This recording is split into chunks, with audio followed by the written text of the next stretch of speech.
Baik, bismillahirrahmanirrahim. Assalamualaikum warahmatullahi wabarakatuh. Pada pertemuan yang kedua kali ini, saya ingin menjelaskan tentang studi sejarah peradaban Islam, yaitu menjelaskan pengertian sejarah, pengertian kebudayaan, dan pengertian peradaban. Yang pertama adalah pengertian sejarah. Pengertian sejarah itu secara bahasa atau etimologi itu berasal dari kata syajaro. Syajara itu adalah pohon. Nah, kalau Anda mau lihat yang namanya pohon, ya, ya, itu ya. Jadi terdiri dari akar. Jadi dari akar. Jadi sejarah atau syajaro dalam bahasa Inggrisnya history, nah itu harus kronologis, berurutan. Jadi pohon itu kan kalau tumbuh kan dari bawah, jadi berurutan seperti itu. Jadi proses pertumbuhannya senantiasa berurutan. Tidak akan mungkin tumbuh daun dulu tanpa ada dahan. Tidak ada dahan kalau tidak ada batang, cabang. Nah, seperti itu. Jadi itu namanya syajarah, seperti itu. Baik, sejarah adalah pengetahuan, ya, pengetahuan tentang gejala alam, khususnya tentang manusia, dan ditulis secara kronologis atau diceritakan secara kronologis, seperti itu, ya, seperti itu. Kemudian nanti Anda bisa baca di PowerPoint saya share di e-learning, jadi Anda bisa baca. Saya hanya menjelaskan sekilas dan pokok-pokoknya saja di materi ini, seperti itu, di rekaman ini, seperti itu. Kemudian selanjutnya kebudayaan. Menurut Konco Diningrat, kebudayaan itu ya, terdiri dari 3 wujud. Yang pertama adalah wujud ideal, wujud kelakuan, dan yang ketiga wujud benda. Seperti itu. Wujud kebudayaan yang ideal yang dimaksud di sini adalah wujud kebudayaan sebagai sesuatu yang kompleks berupa ide-ide, gagasan, nilai-nilai, norma-norma, peraturan, dan lain sebagainya. Contohnya, ya, kalau di masa Rasulullah SAW, Nabi Muhammad pernah membuat namanya Undang-Undang Madinah atau Piagam Madinah. Nah, itu adalah hasil dari gagasan, ide, karsa, dan lain sebagainya. Nah, ini wujud yang ideal, seperti itu. Kemudian wujud kelakuan. Nah, wujud kelakuan itu suatu kompleks aktivitas kelakuan yang berpola dari manusia dalam masyarakat. Nah, ini juga sebuah kebudayaan.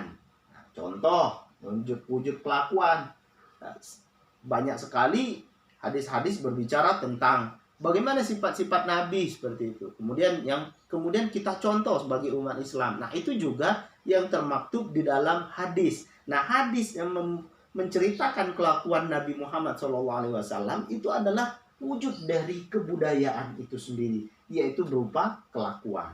Yang ketiga adalah wujud benda, yaitu wujud kebudayaan sebagai benda-benda hasil karya.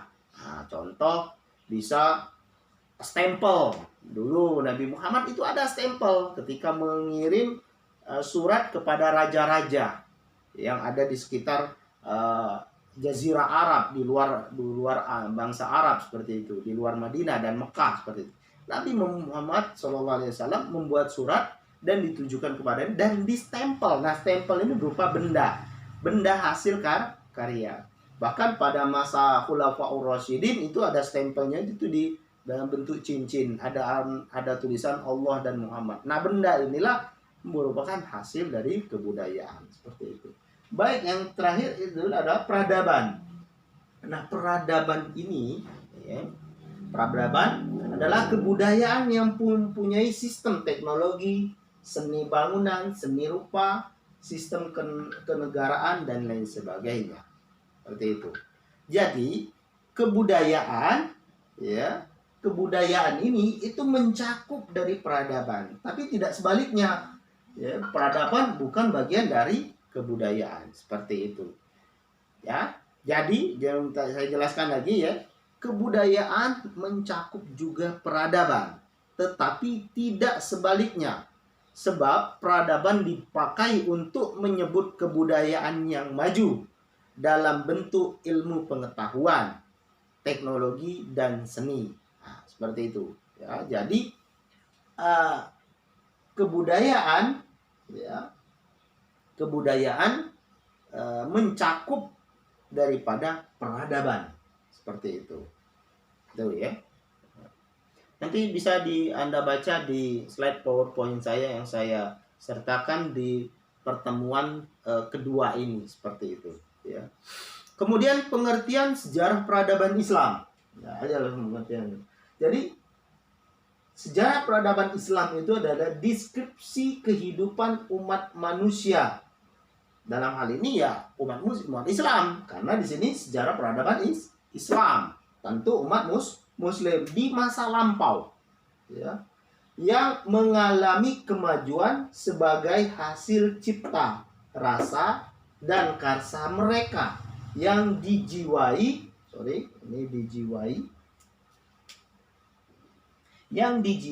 oleh ajaran Islam. Nah, ajaran Islam itu berupa Al-Quran dan hadis, seperti itu.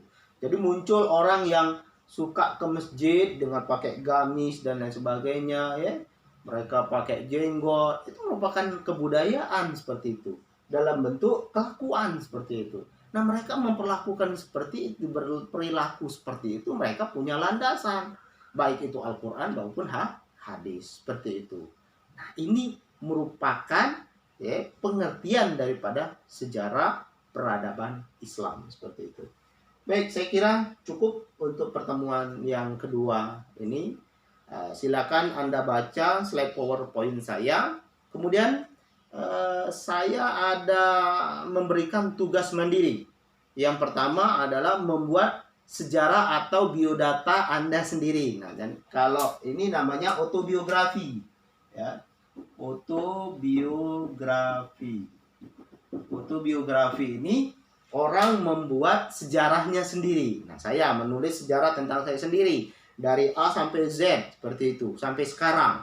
Nah, itu namanya autobiografi. Atau biodata sendiri.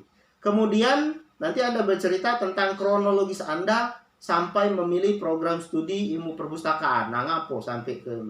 Dibuat satu halaman, diketik Microsoft Word, disimpan dalam bentuk PDF. Kemudian nanti Anda share, kirim di e-learning kita. Oke. Tugas tersebut dikumpul minimal 1 minggu dari jadwal perkuliahan. Nah, sekarang perkuliahan ini berarti hari Seninnya sudah harus Anda serahkan. Ya, seperti itu. Demikian e-learning kita. Kemudian ada juga satu tugas lagi dalam bentuk diskusi. Tadi tugas individu. Yang kedua ini bahan diskusi. Pertanyaannya, coba saudara jelaskan mengapa dalam penulisan sejarah harus bersifat kronologis. Nah, kenapa dalam penulisan sejarah harus bersifat kronologis? Seperti itu. Itu bahan diskusi. Nanti Anda silakan di e-learning Anda tanggapi pertanyaan ini, seperti itu. Bisa Anda merujuk dari bahan-bahan dari internet dan lain sebagainya, itu akan lebih baik. Atau Anda dari membaca buku, seperti itu ya. Nah, itu juga sangat-sangat lebih baik, seperti itu ya. Jadi dari membaca buku seperti itu, buku sejarah dan lain sebagainya ya. Saya kira itu untuk pertemuan kita yang kedua kali ini. Demikian, assalamualaikum warahmatullahi wabarakatuh.